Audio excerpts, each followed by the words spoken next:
Just a little update on where we're at with the stairs. Give you a little peek into our home life right now. We are currently camping in our living room because our stairs are the only way to access the upstairs. Felt kind of weird packing a suitcase to just stay at home. I've spent most of my morning just cleaning up these stairs, doing some last minute demo, and reinforcing most of the stringers because there was some cracking. So I just want to make sure that they are rock solid moving forward. I bought these really thin ply boards to cover the risers because I was going to try to salvage them, but I'm starting to rethink my entire strategy. So I did a bit of a test run. As you can see, the original risers, they're bowed, they're damaged, they're just gapping. They're also about 1/4 inch to 1/2 inch short.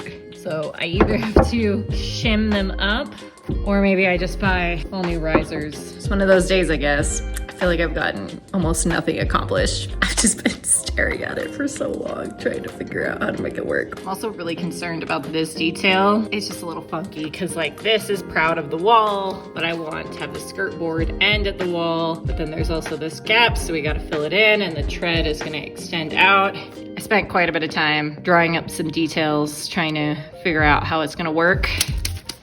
Pretty sure this is my option. Feeling good about that, not so much the riser situation. I also need to figure out this hot pile of garbage. I just don't really understand why they built it this way because both the knoll post and these bottom boards go all the way down to the subfloor and then the flooring goes around it. I'm trying to put the skirt board in, so I think I need to find a way to cut these back, but I don't know how to do that. And then the tread will go in here, and then I'm assuming there's still gonna be some sort of gap that I'm gonna need to fill in. So I'm gonna figure that out, and all the while I'm just hoping it doesn't look sloppy. I'm really hoping I can figure out a way to clean up this whole mess.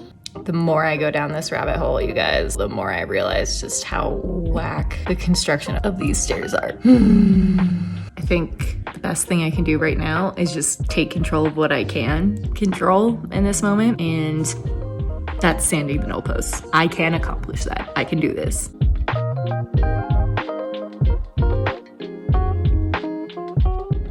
You know what? The universe is just not on my side today. There's like 15 layers.